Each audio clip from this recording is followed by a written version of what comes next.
হ্যাঁ, যমুনা যুগান্তর আমরা।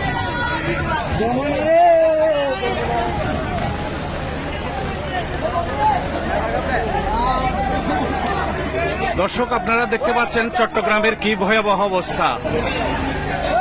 20, 11 এবং 20, 14 জুলাইয়ের পর 20 আগস্ট 24-এর যে আপনারা জলবদ্ধতা দেখেছেন, এখন আজকে অর্থাৎ 22শে জুলাই, 22শে আগস্ট আজকে যে ভয়াবহ পানি যে সৃষ্টি হয়েছে আপনারা দেখতে পাচ্ছেন।